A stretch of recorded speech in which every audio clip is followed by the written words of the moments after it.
ಕಾಣಿಸ್ತಿಲ್ಲ ನನಗೆ. ಅದು ಸಿನಿಮಾ ಅಂದ್ರೇ ಆ್ಯಕ್ಟಿಂಗ್, ಅದು ಕಾಣಿಸ್ತಿಲ್ಲ, ಎಲ್ಲ ಒರಿಜಿನಲ್ ಆಗಿ ಆ್ಯಕ್ಟ್ ಮಾಡ್ತಿದ್ದಾರೇನೋ ಅಂತ ಅನ್ನಿಸ್ತು. ಮೇ ಬಿ ಇಲ್ಲ, ಅದು ಅವತ್ತು ಗೊತ್ತಾಗದೇ ಇರೋದು ಇವತ್ತು ಗೊತ್ತಾಗ್ತಿದ್ಯಾ ಅಂತ ಅನಿಸುತ್ತೆ. ಆ ಡಿಸಿಷನ್ ಮಾಡೋದಿದೆಯಲ್ವಾ, ಅದು ಸುಮ್ಮನೆ ಏನೋ ಹೋಗು ಒಂದು ಅಂಗಡಿಲಿ ಬಟ್ಟೆ ತೊಗೊಂಡಂಗಲ್ಲ.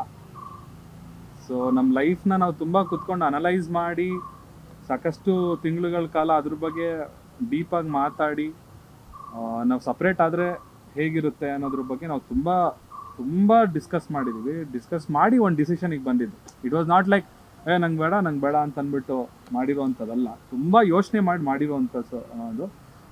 ಬಿಕಾಸ್ ಅವ್ರಿಗೂ ಒಂದು ಲೈಫಲ್ಲಿ ಏನೋ ಸಾಧನೆ ಮಾಡಬೇಕು ಅನ್ನೋದು ಅವ್ರ ಲೈಫಲ್ಲೂ ಇದೆ, ನನಗೂ ಏನೋ ಸಾಧನೆ ಮಾಡಬೇಕು ಅನ್ನೋದು ಲೈಫಲ್ಲಿದೆ. ಸೊ ಎಲ್ಲೋ ಒಂದು ಕಡೆ ಒಟ್ಟಿಗೆ ಇದ್ದಾಗ ಅದಕ್ಕೆ ಅಡಚಣೆಗಳಾಗ್ತಿತ್ತು ಅನ್ನೋ ಒಂದು ಕಾರಣಕ್ಕೋಸ್ಕರ ಮಾತ್ರ ನಾವು ಸಪ್ರೇಟ್ ಆಗಿದ್ದು. ಸೊ ಅವರು ಜೀವನದಲ್ಲಿ ಮುಂದೆ ಬಂದರೆ ನನಗೂ ನಾನೇ ಫಸ್ಟ್ ಜಾಸ್ತಿ ಖುಷಿ ಪಡೋದು ನಾನೇ.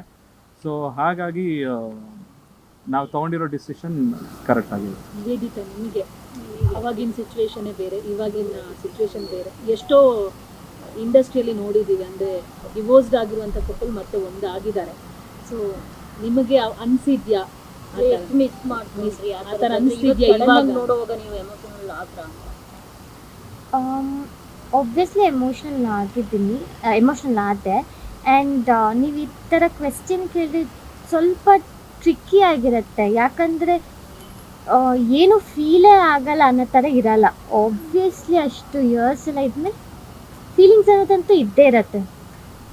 ಬಟ್ ಐ ಡೋಂಟ್ ಥಿಂಕ್ ಅದು ಬೇರೆ ಕಪಲ್ಸ್ ಬಗ್ಗೆ ಅದು ನನಗೆ ಗೊತ್ತಿಲ್ಲ. ಮೇ ಬಿ ಅವರಲ್ಲಿ ಇನ್ನೂ ಒಂದು ಒಬ್ರಿಗೊಬ್ರಿಗೆ ಪ್ರೀತಿ ಇದೆಯಲ್ಲ ಜಾಸ್ತಿ ಇತ್ತೇನೋ, ಅದಕ್ಕೆ ಒಂದಾಗಿರ್ಬೋದು. ಬಟ್ ನಮ್ಮಲ್ಲಿ ಅಷ್ಟು ಕಂಪ್ಯಾಟಬಿಲಿಟಿ ಇರಲಿಲ್ಲ. So obviously I don't think ಅದು ನೆಕ್ಸ್ಟ್ ಫ್ಯೂಚರೆಲ್ಲ ರಿಕನ್ಸೈಲ್ ಆಗ್ಬೋದು. ಸ್ವಾದಿಷ್ಟತೆಯ ಸ್ವಾದ, ತಾಜಾತನದ ಆಹ್ಲಾದ, ಉತ್ತಮ ಆರೋಗ್ಯ ಮತ್ತು ಹೆಚ್ಚಿನ ರೋಗ ನಿರೋಧಕ ಶಕ್ತಿಯ ವೃದ್ಧಿಗೆ ಈಗ ನಿಮಗೆ ಸಿಗುತ್ತಿದೆ ಉತ್ತಮ ಗುಣಮಟ್ಟದ ಪೌಷ್ಟಿಕಾಂಶ. Shri Vaidik millet health mix. ಇದು ಸಿರಿಧಾನ್ಯಗಳ ಸಂಪತ್ತು.